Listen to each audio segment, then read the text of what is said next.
पूजा शकुन पांडे जो खुद को महामंडलेश्वर कहलाती थी, उसके बारे में नित नई चीज़ें सामने आ रही हैं। कुछ वीडियो ऐसे वायरल हो रहे हैं जिसमें पता चलता है कि पूजा शकुन पांडे किस तरह से अलीगढ़ में पूज रही थी। यहाँ तक कि बड़े बड़े विधायक, एमएलसी, भाजपा या दूसरे संगठनों के बड़े कद्दावर नेता पूजा के पैर छूते थे। कई वीडियो इस प्रकार के सामने आए हैं जिसमें पुलिस वाले भी उनके आगे नतमस्तक हैं। तो उसका उसने एक पूरा महिमा मंडप अपना बना रखा था। अब पुलिस उसकी तलाश कर रही है, लेकिन पूजा शकुन पांडे अभी तक गिरफ्तार नहीं हुई है, जबकि उसके पति को पुलिस गिरफ्तार करके जेल भेज चुकी है। कई राज्यों में पूजा की तलाश हो रही है। पहले कहा गया था कि पूजा शकुन नेपाल भागने की फिराक में है, तो वहाँ भी बॉर्डर पर भी सावधानी बरती जा रही है, वहाँ भी पुलिस को अलर्ट कर दिया गया है।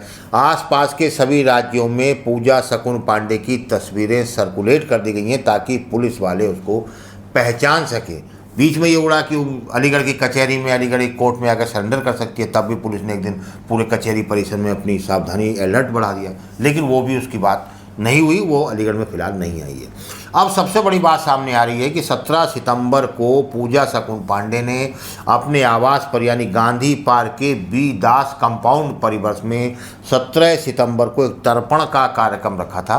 उस तर्पण के कार्यक्रम में अलीगढ़ के कई विधायक, एमएलसी, बड़े बड़े नेता पहुंचे थे। खास बात यह है कि जिस वक्त ये लोग पहुंचे थे उस वक्त वो दोनों शूटर भी उन नेताओं की भीड़ में थे जिन शूटरों ने अभिषेक गुप्ता को गोली मारी थी।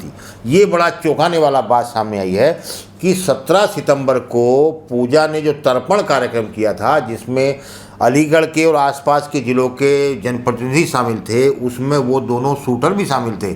बताया जा रहा है कि शूटरों को जुलाई में ही ये कह दिया गया था कि आपको अभिषेक गुप्ता की हत्या करनी है, लेकिन जो शूटर थे, क्योंकि वो पेशेवर शूटर नहीं थे, दोनों वेल्डिंग का काम करते थे, तो वो इस वारदात को अंजाम देने में हिचक रहे थे। तो बाद में पूजा ने ये कहा कि तुम्हें कुछ नहीं होगा क्योंकि हमारी पहुंच बहुत ऊंचे तक है। उसने तर्पण कार्यक्रम में भी दोनों शूटरों को इसलिए बुलाया कि ताकि वो देख सकें कि पूजा की यानी कि हमारी पहचान कहाँ तक है, देखिए सारे लोग हमारे साथ हैं, तो तुम्हें हम कुछ नहीं होने देंगे। और जहाँ तक हमें लग रहा है कि वो भी दोनों युवक जो थे वो वेल्डिंग करने वाले थे। पेशेवर अपराधी होते तो कभी वारदात कर रहे थे, लेकिन वो वेल्डिंग करने वाले लोग थे, उनका उससे परिचय था, तो उनको लगातार दबाव बना रही थी कि इनका मर्डर कर दो, मर्डर करो, लेकिन वो डर रहे थे। तो उस डर को दूर करने के लिए 17 सितंबर को तर्पण कार्यक्रम में, जहां उसके घर पर बड़े बड़े सियासतदान जुटे थे, तो दोनों शूटरों को बुलाया गया था। तो ये पुलिस खुलासे में ये बात सामने भी आई है।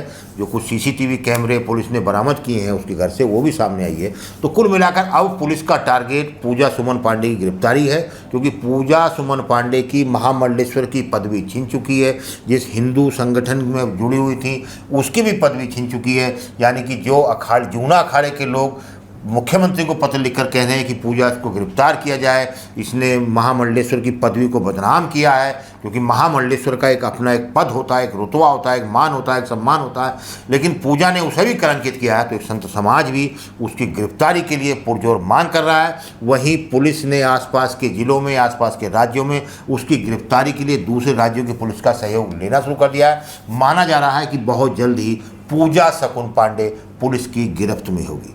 धन्यवाद। अगर आप ये वीडियो YouTube पर देख रहे हैं तो हमारे चैनल को सब्सक्राइब कर बेल आइकन दबाएं, और Facebook पर देख रहे हैं तो हमारे पेज को लाइक करें।